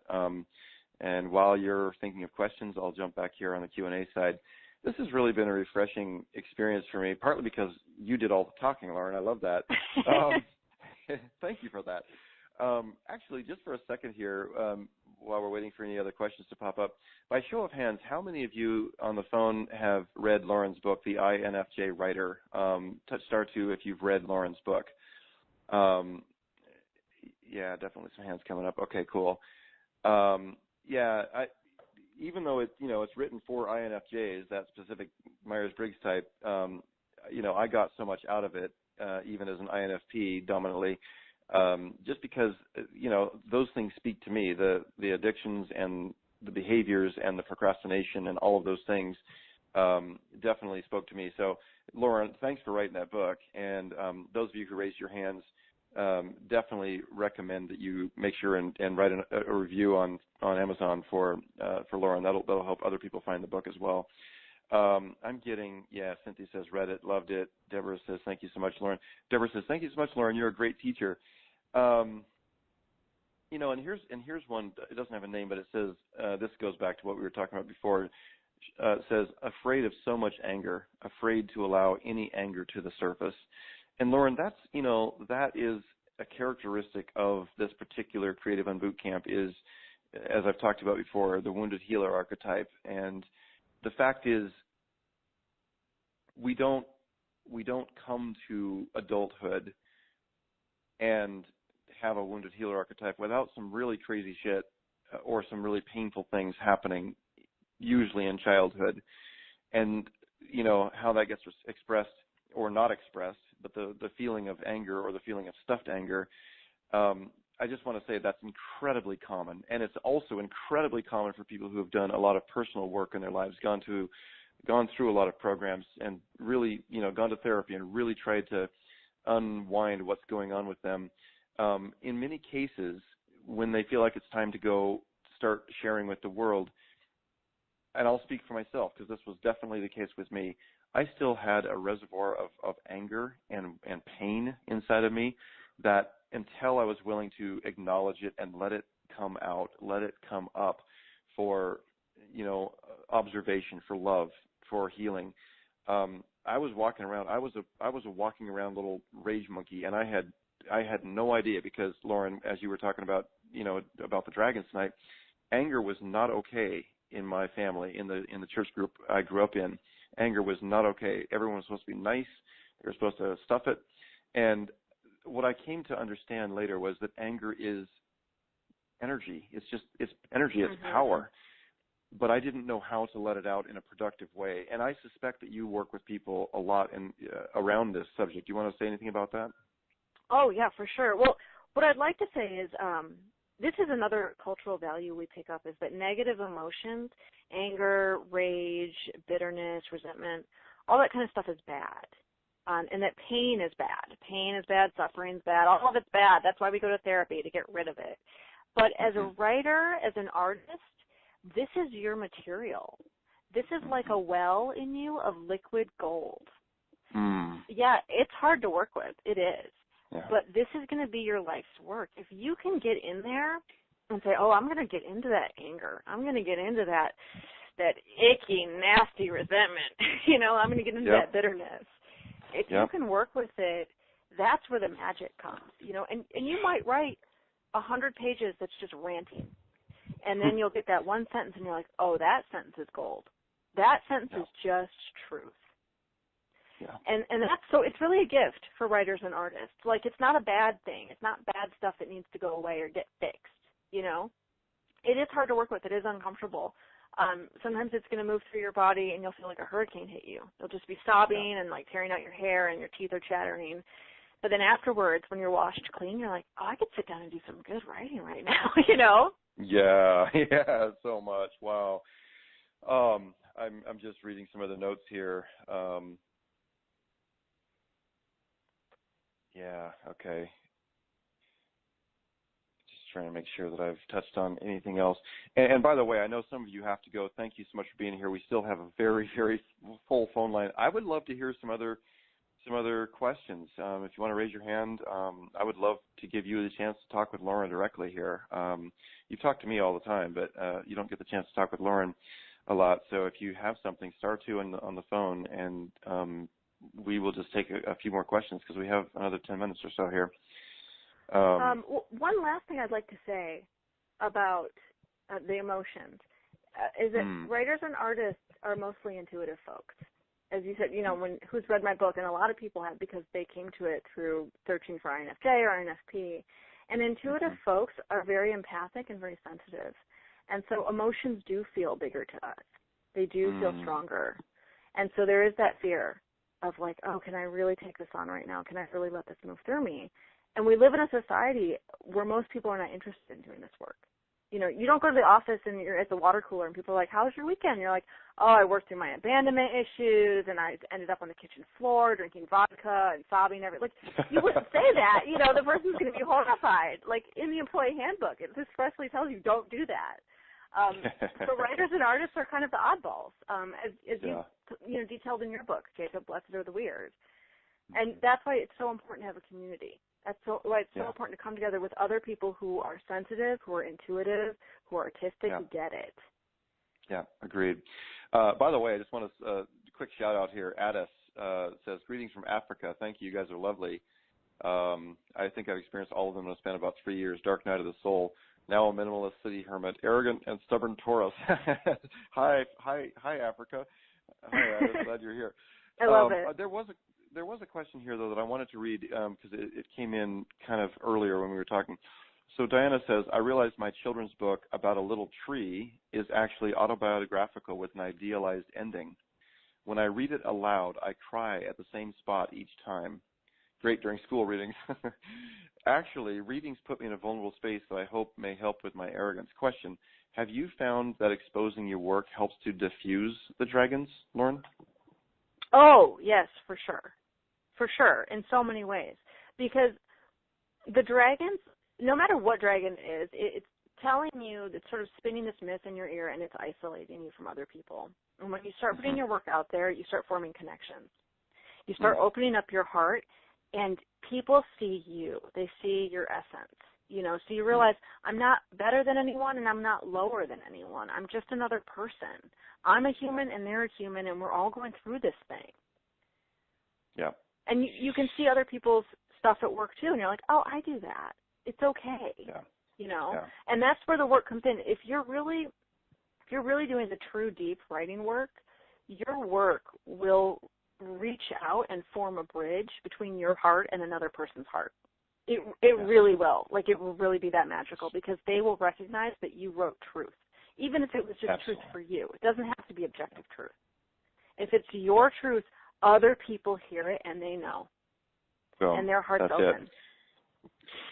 So we do have a couple of hands up here, so I want to make sure we get to those before we have to wrap up. So John from Milwaukee. Hey, John, if your mic, there you go. Hi, John. Good evening. Can you hear me? I can. How are you? Oh, I'm wonderful. Thanks. How are you? Good. Thanks for coming, man.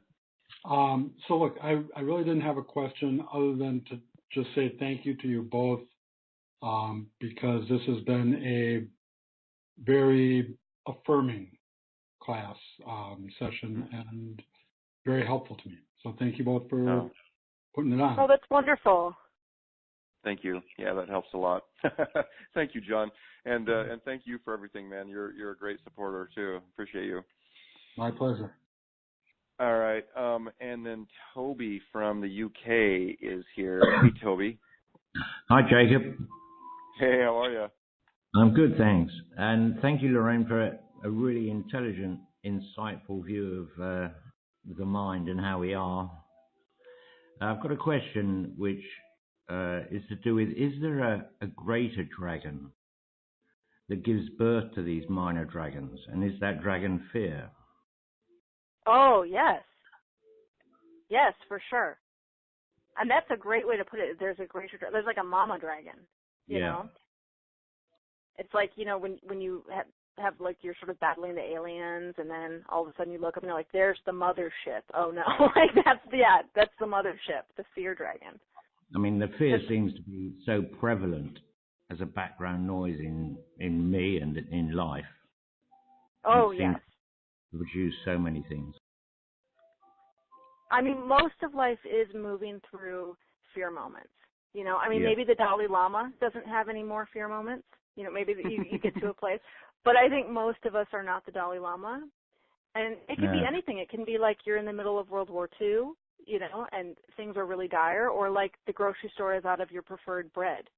And, you know, and that kind of throws off your routine. But everything feels big when it's happening, when that fear comes in. So what is why do we contain this fear? What is it in us that makes us want to hold on to the fear? Well, that's That's a really complex question, and I think that comes down to it's almost like the meaning of life. My personal view is that we're here to learn. We are here to learn how to master this human existence, and the fear is really helpful for that. Do we need to learn without? Can we not learn without fear? Oh, I think we definitely can learn without fear. I think right now we're choosing to use fear. Then why do we choose to use fear? You know, that's another really, really deep question. And again, it comes down to your beliefs. I think that right now in the evolution of this planet, it's a really effective tool. And we as a people have been like, yeah, okay, we're going to use that. It's uncomfortable. It kind of cuts through things really quickly. It's really intense. And we're going to use that. I definitely think there are other tools that could be used. But fear, for whatever reason. I'm sorry, go ahead. Yeah, what I kind of understand about fear is it does close the heart. And heart is the source of life. So the more fear we carry, the more our heart is enabled or disenabled, rather. Yeah. So Toby, I'd like to convene back with you on some of these things. I don't want you to feel at all cut off, but I do know we're wrapping up in the last couple of minutes because this is a very deep conversation. I'd like to continue it back in the Facebook group if you're willing to do that. That's really cool. Thank you so much. By the way, Lauren, Toby's in the UK, and so he stays up till like 1 or 2 in the morning to his time to join us on these Thank classes. You so much. Yeah, thanks, Toby. I love you, man. I've known Toby now for some years, Lauren. He and I were part of a Next Top Spiritual Author competition years and years ago, and then we've been on Facebook friends for all this time. And I heard his voice for the very first time during this class this year, which has been really fun for me. All right, folks. I think we're coming to the end. Well, actually, Lauren, there's a question here that I'd really like to hear your answer to. The question is, what about when your truth is annoying the fuck out of others? That might happen. That probably will happen.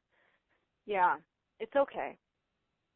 It's okay. I mean, you're going to just have to deal with it as it comes. You know, some people are going to be annoyed at first, and then they're going to sort of like get over it and be like, okay, I see you have a point. Other people are never going to get over it, and they're going to drop out of your life, and that's okay. New people are going to be attracted in. Everybody has a certain style, a certain way that they're going to self-actualize in this life. So maybe like you're super political, you're super opinionated, and you want to talk about it. You love debating, you love arguing, and like that is just the way you are. That's okay. There are other people out there that are like, great, I want to debate too. Let's debate together. You know, I'm super on fire too. There are going to be other people who are like, yeah, I don't really like that. I find it alienating. It's okay, you know.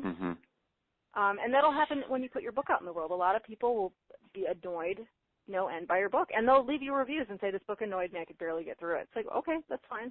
It's just not it's a compatibility issue. Yeah. Yeah, well, and you know, I will often post things on Facebook, for example, that sometimes people just show up. You know, I'm talking about in my public page. Sometimes people just show up and they just don't get it, or they want to make some kind of banal statement about it or whatever. And I get really frustrated sometimes with just the kind of interaction that happens. Like, oh, could you I remember Orion Mountain Dreamer will sometimes show up and make a comment or click like or something. And one time I sent her a private note and just said, I want you to know that sometimes just having you don't say much, you just put a little heart or something. It's like looking across a crowded room and seeing someone who just quietly nods and makes eye contact and nods, and it makes me feel like, okay, somebody got what I was trying to say. And it can really be challenging.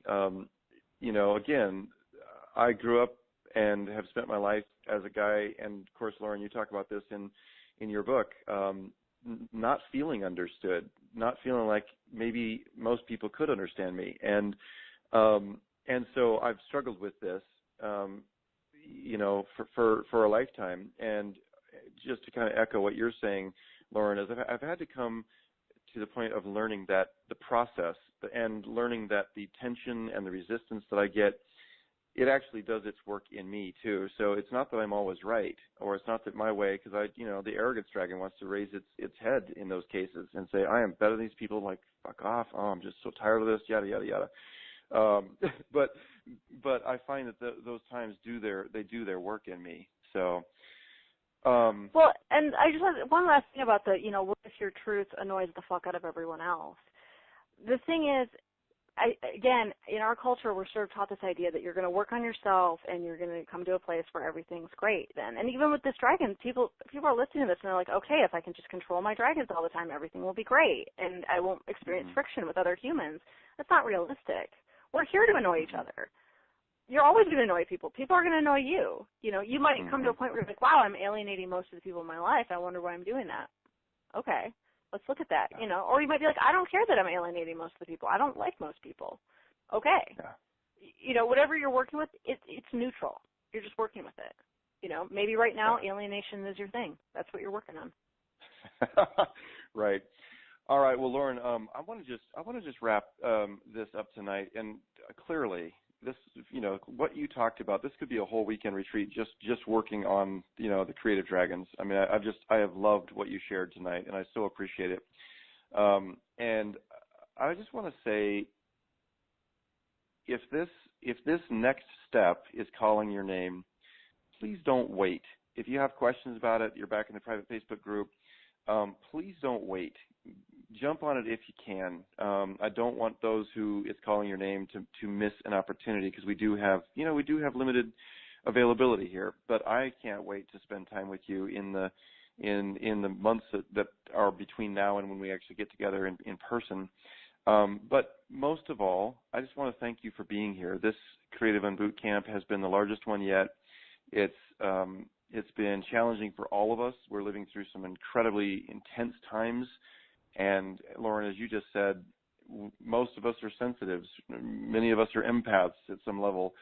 We're picking up on the vibes of our own stuff and also on the vibes of the collective. And so, this particular Creative and Boot Camp this year has been deeply challenging to me. It's been, difficult in some times. But I want you to know that I know that we didn't show up here accidentally. We didn't cross each other's paths and spend this time together accidentally. And since this is the fourth, the final session of this particular course, I want you to know that you and your work, what you have to offer the world, is worth it. You have a right to be here. Your voice, your style, your story, these things are important. The world actually needs people to be creators, to be plugged in, tuned in, and filling your life with a space of yourself, becoming ruthless about cutting out those things that are not yours, that don't feel right, moving everything out of that space and then filling that space, filling the void. Nature abhors a vacuum, filling that void with yourself. And since we're writers, all of us here, filling it with your writings. Guys, let's pour out ourselves into this world. The world needs you. It needs me to express what many people can't find words to say. So your story is important. Your journey of healing and transformation that is required to even get to where you can tell the story. And I loved, Lauren, how you shared your own struggle, and that some of the books that you've written, are tucked away somewhere and they may never see the light of day. So I think that's encouraging. The fact is, you keep going. And many of you here in this class, you may be writing a book right now, or you may be foggy on a project right now, or whatever. But don't worry about it too much if the project that's in your mind right now, it's not going to be the final one. I told my PR lady, when she came on several months ago, I said, bless her the weird, I'm not putting you or me under pressure or the book under pressure to become this massive international bestseller. This is the next step in my own personal journey of the soul. I'm going to write other books. I'm going to keep changing and evolving and growing. So that helps me to stay relaxed and curious and able to keep moving with life as life presents the next thing. So I just want to challenge you, all of you, write the book that's in your heart now, but don't worry about it if for some reason it's not the main one, or don't worry about it if you find yourself needing to say, wow, I changed so much during that process that book isn't the one that I'm going to share with the world. I need to write the next one. My point is, all of this is worth it. You are worth it. Lauren, do you have any wrap-up statements here? I think you covered it, Jacob. Well, I am so grateful that you spent time with us tonight, and I can't wait to see who decides to, connect with you and with me and take this journey, because it really is a soul expedition between now and Sedona, and then of course the meetup. This is like a tribal party. We're going to get together at this gorgeous spot out in the Red Rocks Desert and actually get to meet each other and give each other hugs and have meals together and really deepen this work. And so I just can't wait to see who gets called to do this. Lauren, I know you have a lot going on in your world, and I appreciate you spending your time with us tonight. Thank you so much. Oh, thank you so much, and thank you everyone who showed up. Like I said, I know we all have busy lives, and it's really, really important that you do this kind of work, and I'm just so honored to be here. Thank you, Jacob, and thank you, everyone. Yeah, thank you. All right, well, I'm going to wrap us up for the night because we've been here for a couple of hours. Thank you. We still have very full phone lines. You guys have all hung on. I'm so grateful for that. And again, if you have any questions, for those of you who are part of the Creative on Boot Camp, go back to the Facebook group, ask questions. I'll try to answer everything I can. And for those of you who are guests tonight, I'll make sure and send out an email with the replay so that you can then access the link to Unleash Your Writing Soul, the information page and all that good stuff. And then again, we'll just reconvene in about a week for the next step on this thing. But in the meantime, I'm going to take an artist date weekend for myself and go up to beautiful Sun Valley here in Idaho and spend it solo. And I plan on doing some actual real writing. So, all right, my friends, fellow travelers, thank you for being here. And I'll see you back in the Facebook group. And I love you all. And write. I can't wait to see what you share with the world. Have a good night.